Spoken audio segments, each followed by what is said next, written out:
Ça démarre au début des années 90. C'était pas sur ce site qu'on appelle aujourd'hui les cuisines, Ouais. mais ailleurs dans la ville, avec notamment l'ouverture du 29 avenue, un cave cons, comme on disait en fait à l'époque.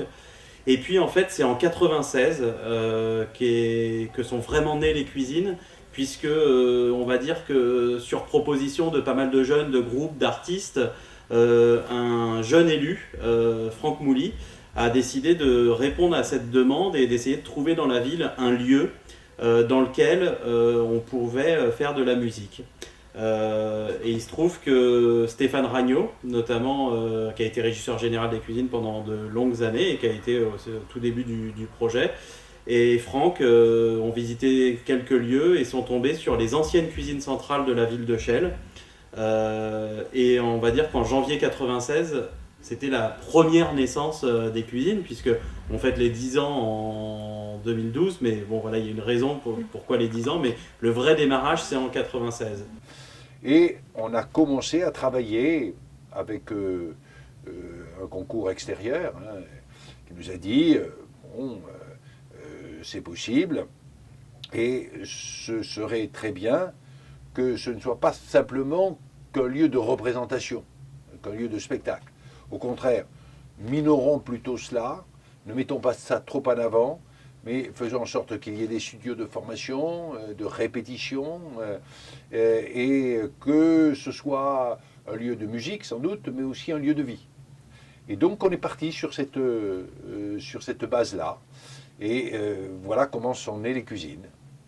En fait, entre 96 et 2002, l'ouverture des nouvelles cuisines, ça a été l'époque où j'ai envie de dire que tout le monde s'est rendu compte du potentiel d'un lieu dédié à la musique. Pour la pratique, la répétition, l'enregistrement, la pratique amateur, mais aussi les professionnels, pour commencer à faire des concerts et se dire, bah voilà, près de chez soi, on peut monter sur scène et on peut aussi venir voir des artistes.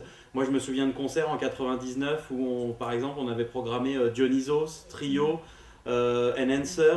Voilà, pas mal de, je me rappelle, voilà, de très bons concerts à l'époque où ces groupes-là, on pouvait encore les avoir dans des petites salles.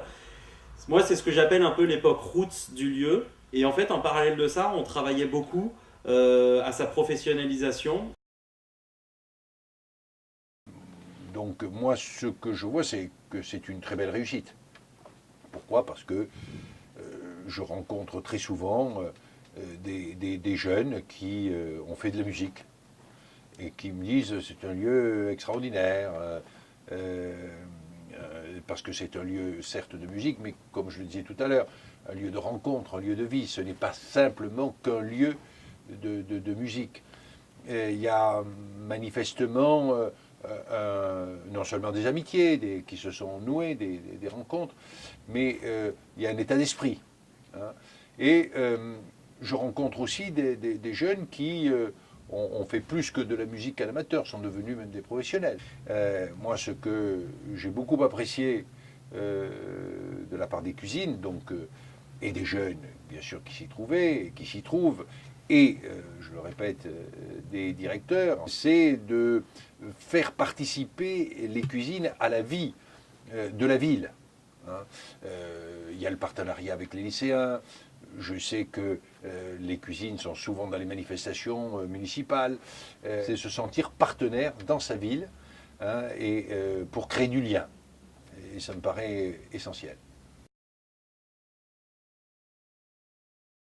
Ça me semble important que dans 10 ans, on ait toujours, en tout cas, des équipements de ce type qui puissent toujours avoir les moyens d'œuvrer en tant que service public en dehors du marché, à, euh, à être une espèce de contrepoids face à l'uniformisation voilà, qui est souvent tirée par les médias sur quelques artistes abandonnant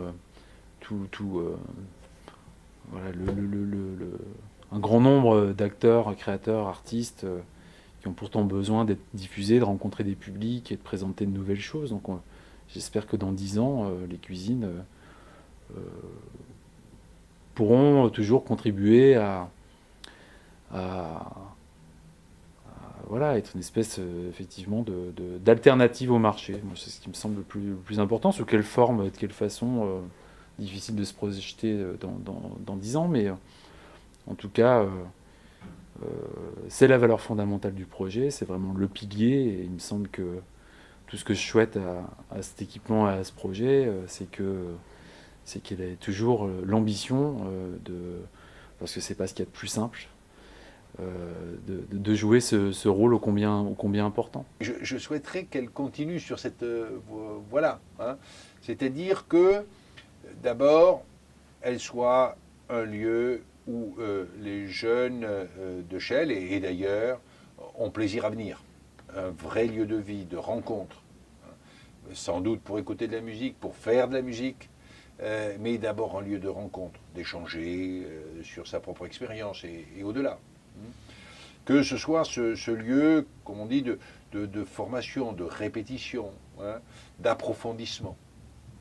Ça me semble également très important. Et un lieu qui soit ouvert, je le répète, sur la ville, avec donc des équipes qui se mêlent à d'autres équipes pour faire des spectacles, pour faire des représentations, pour créer des manifestations. Voilà, moi je pense que c'est une très très bonne recette. Elle a réussi.